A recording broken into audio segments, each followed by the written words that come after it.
Hello and greetings everyone. My name is Steve. Welcome Bullrunners community. I hope everybody's having a wonderful day.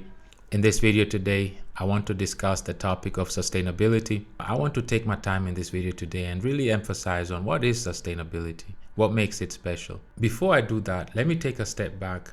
The problem that Bullrun is trying to solve is the liquidity issue. It was clear to see since the last Bullrun that has been one of the major issues, along with sustainability. Let me paint the picture even clearer by pulling historical data taken on December 17th, 2017. What I want you to take away here is that this is just 5 years ago. And if you look at the top 10, besides the obvious Bitcoin, Ethereum, XRP, and Cardano, you see that the top 10 has really shifted. Now, if we come to current time, you see that the number 1 and 2 have not changed. But now you see that Tether and Binance are now in the top 5 actually. USDC was not even mentioned back then. The point that I'm trying to make here is that the crypto space is very dynamic, fast moving. In crypto, 5 years is a long time. And now let's look at where the others are right now, like back then, 5 years ago. We would have to scroll all the way down to 24 to find Tether, scroll even further to find Dogecoin, and then even further to get Binance. USDC was not even in the picture back then. So the point I'm trying to make here is that it's obvious that sustainability is very important, because in the crypto space, it's not a sprint, it's a marathon. What am I trying to say here?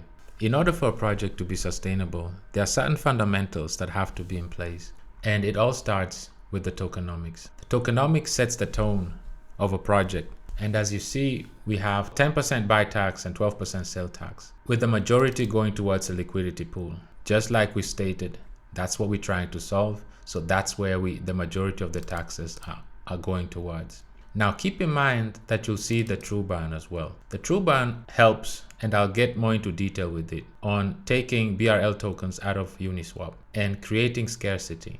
The bulldozer are given to those who participate in the staking platform in the form of a stablecoin, USDC specifically. The rest, 3%, go towards the maintenance of the ecosystem and its operations. Same goes on the sell side, 1% towards true burn, 5% go to liquidity pool, 3 to the bulldozer, and 3 to ecosystem. Now that we have laid the foundation that is heavily geared towards sustaining a healthy liquidity, let's go through these 3 main utilities that we have here. Staking has 2 functionalities. For one, it removes tokens from the circulating supply. That in turn creates demand. The bulldozer, simply said, is a community effort to create volume.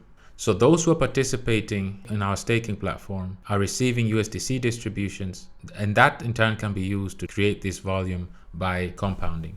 True burn is another mechanism that works in tandem. The way true burn works is it burns BRL tokens and it takes them from Uniswap, from the liquidity pool, and removes them completely from the total supply. With that said, let's look at Etherscan. We started with a total supply of 1 million tokens, and we currently sit at 983,623 tokens. Clearly, we've burned over 16,000 tokens, and this with a relatively modest volume. Another thing to point out since we're here at Etherscan is the number of staking. The staking sits at 75.7% right now. This is only second to Binance. Sustainability needs to be embedded within the ecosystem.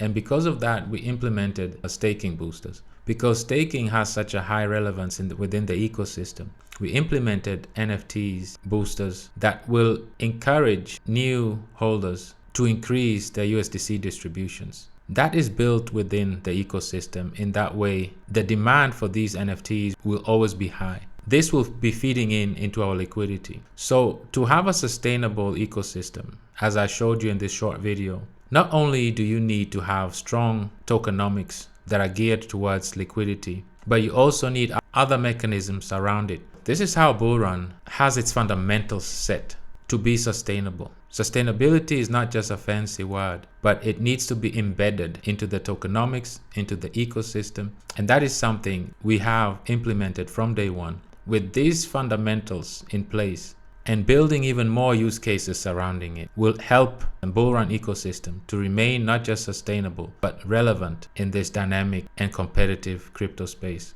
This was just a short video to point out what Bullrun has implemented and has in place within the ecosystem to maintain sustainability. I hope this video was informative to you and brought more clarity of what sustainability is, the importance of it, and why an ecosystem and a project has to have mechanisms and tokenomics in place to ensure the sustainability of a project. Thank you very much. Wish you a wonderful rest of your Sunday. And as always, let's keep in touch.